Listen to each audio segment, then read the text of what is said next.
Golaço, eu sou o Dieguinho e então, rapaziada, tá entrando no ar mais um girão de notícias do meu, do seu, do nosso Clube de Regatas Vasco da Gama. Deixa o like aí no começo do vídeo que ajuda a gente bastante, segue a gente lá no Instagram e vamos logo às informações. Bom, vamos começar esse vídeo falando de Arthur Salles. Vou colocar para vocês na tela a rescisão do atleta, já apareceu no bid da CBF e ele não é mais jogador do Vasco da Gama. Trazer aqui uma atualização e vou dar um pouco da minha opinião também sobre o tema aqui. Apuração feita pelos companheiros do Papo na Colina, a informação divulgada pelo Globoesporte.com e também pelo jornalista do DAZN, Fernando Campos, era de que o Vasco estaria vendendo o Arthur Salles por 3 milhões de dólares por 80% do passe. E segundo o Papo na Colina, o valor seria 3 milhões de euros. Aí o valor sairia de 15 milhões e 400 mil reais para pouco mais de 18 milhões de reais. Continuo achando o valor baixo, mas já seria uma melhora. Lembrando que não tem até o presente momento nenhum comunicado oficial do Vasco falando de fato qual foi o valor da venda do jogador. No caso do Thales, por exemplo, o Vasco veio a público e colocou na sua assessoria. Acredito eu que o Vasco está dando uma segurada. O Vasco está com aquela situação ainda, resolvendo lá no Tribunal Regional do Trabalho, aquela situação das penhoras. Eu vou falar para vocês disso no próximo bloco, então presta bastante atenção. Então acredito que o Vasco está dando uma segurada, mas qualquer valor que vocês escutem, até os que eu estou passando aqui, são valores ainda não oficiais. Beleza? Bom, vamos virar a chavinha agora e vamos falar de um encontro que teve hoje lá no CT Moacir Barbosa. As duas principais torcidas organizadas do Vasco, tanto a Força Jovem quanto a Ira Jovem, tiveram hoje lá no CT Moacir Barbosa, conversando com os jogadores e com a comissão técnica. O Vasco vai inclusive informar através da sua assessoria. Esse encontro já estava previamente agendado. Deve ter sido naquele dia que teve aquela reunião com o Luiz Melo, CEO do clube, que foi até aventado de que a Força Jovem estava solicitando a contratação do Nenê. Fato esse que o Vasco depois desmentiu e também na própria Força Jovem. Eu vou ler para vocês agora a nota oficial da Força Jovem comentando a ida ao CT hoje e logo em seguida também a nota oficial do Vasco comentando a ida das suas duas principais torcidas organizadas. A mesma torcida que apoia é a mesma que cobra e vice-versa. Nas últimas semanas, foram feitos diversos protestos e manifestações por parte da nossa torcida. Isso devido ao baixo rendimento do elenco e à falta de explicações e atitudes por parte da diretoria.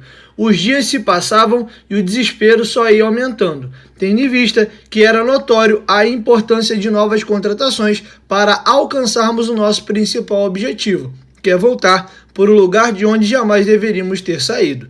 Importante também era que os atuais jogadores entendessem que era necessário garra, dedicação, disposição e força de vontade. É isso que todo torcedor espera e exige dos atletas que vestem a mesma farda que a nossa. Na data de hoje, estivemos juntamente com a Ira Jovem no CT Moacir Barbosa para externarmos nosso descontentamento com as atuações que vinham sendo apresentadas. Fechamos um pacto com os jogadores e eles se comprometeram em botar o Vasco de volta na Série A. Iremos continuar apoiando e fiscalizando. E esperamos de uma vez por todas que não seja preciso voltarmos para cobrar. Vale salientar que todos os nossos integrantes estavam devidamente testados para o Covid. Atenciosamente, diretoria GCTO, Força Jovem do Vasco. Vasco da Gama recebeu na tarde desta terça-feira no CT Moacir Barbosa representantes de duas torcidas organizadas. O encontro já estava previsto e foi marcado com antecedência, apenas autorizado pelo fato da intenção ser apoiar o time. Todos os torcedores presentes fizeram teste de Covid antes de entrarem no CT para assistir parte do treinamento e conversar rapidamente com os atletas ao final da atividade. O tom do bate-papo foi de apoio e blindagem e serviu para reforçar a confiança de todos no sucesso da equipe na sequência do Campeonato Brasileiro. Bom, galera, tem uma notícia que pode ser muito boa para o Vasco sobre a questão daquelas penhoras. Havia um conflito de interesse. A presidente do Tribunal Regional do Trabalho, a desembargadora Edith Tourinho, tinha sido favorável a oferecer ao Vasco a centralização das execuções da dívida do Vasco. O Vasco teria a possibilidade de pegar aquele montante de 145 milhões de dívidas trabalhistas e parcelar esse valor em 6 anos. Daria aí 72 meses, se você pegar 145 e dividir por 72, dá pouco mais de 2 milhões de reais por mês. Já o desembargador Teócrito Borges, do TRT, ele tinha dado uma decisão contrária a essa da Edith. Ele queria que o Vasco fosse penhorado os seus bens e que o Vasco tivesse penhora de 30% de todas as suas receitas, além de bloquear 24 milhões lá da receita que o Vasco tem para receber da Rede Globo. O Vasco até fez uma nota que ficaria inviabilizado se isso acontecesse. E após essa informação que eu acabei de trazer para vocês, a desembargadora, que é presidente do TRT1,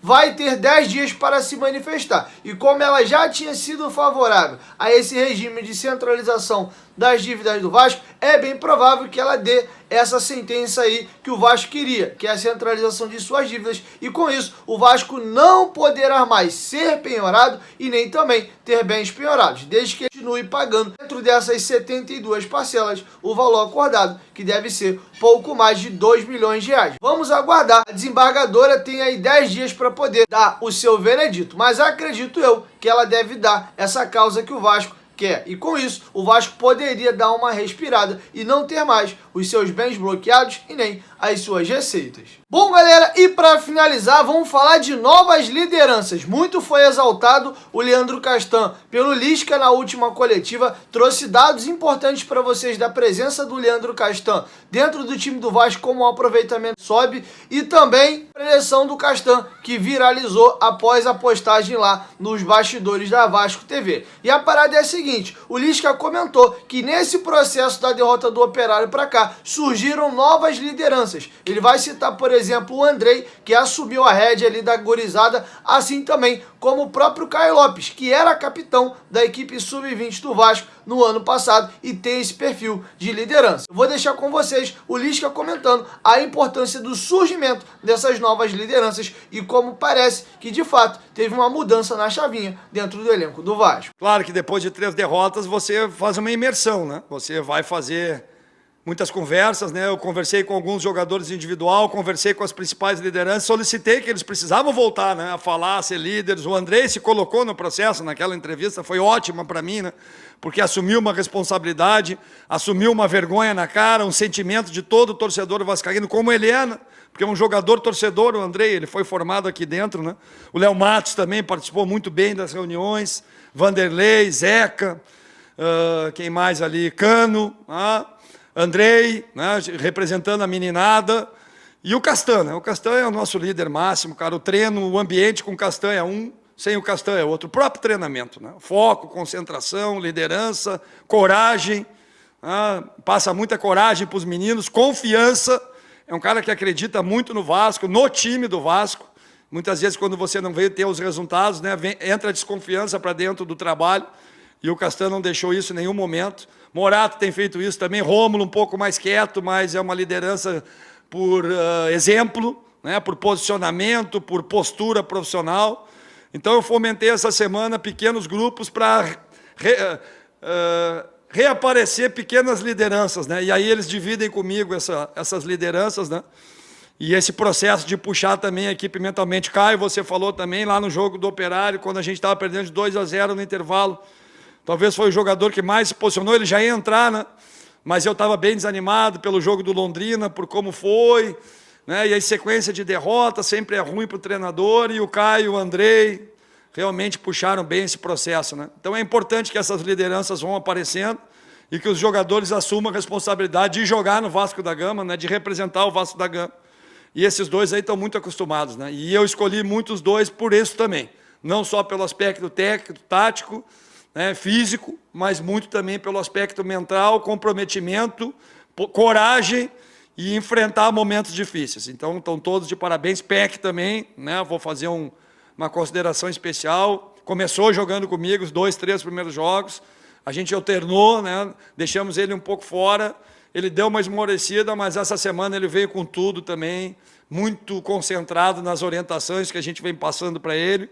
E hoje foi muito combativo também, competitivo. E é isso que a gente precisa, né? Um time qualificado, mas combativo, com a cara da competição, porque a competição é diferente, a gente precisa ter fome, luta, entrega. É isso que o torcedor do Vasco quer ver. E a gente fazendo isso, competindo forte, a nossa qualidade ela aflora. Nosso jogo coletivo vai fomentando também a qualidade individual deles. Eu acho que isso que ficou de positivo, né? Temos muita coisa para crescer ainda, mas hoje era uma vitória para nos colocar um pouquinho mais perto do G4. Nós estamos a 4 pontos, tem muita gente ainda no meio, mas tem muito confronto direto também. E agora, né, nós conseguindo fazer uma boa partida contra o Brasil, é o jogo da reaproximação, vamos dizer assim, né? É assim que nós estamos encarando, para depois reaproximar do bloco de cima, e aí nos jogos contra o Avaí e o CRB, mais 2 decisões, né? E para nós agora não tem mais jogo tranquilo, é tudo decisão. Competição já é assim, mas como a gente ficou para trás, né, nesse primeiro turno, em final de primeiro turno, a gente precisa recuperar o mais rápido possível e ter esse espírito, né? E é isso que nós vamos fomentar cada vez mais no nosso dia a dia. Bom, galera, é isso. Essas eram as informações que eu tinha para trazer para vocês nesse vídeo. Chegou até que dar essa moral, deixa o like. E se for sua primeira vez aqui no canal, não esquece de se inscrever e ativar o sininho das notificações. E toda vez que tiver vídeo novo aqui no canal, o YouTube vai te notificar e tu vai sair daqui muito bem informado, beleza? 1, 2, 3, futebolaço. Tamo junto, família. E a qualquer momento de volta, vai estar junto. Valeu! Fui!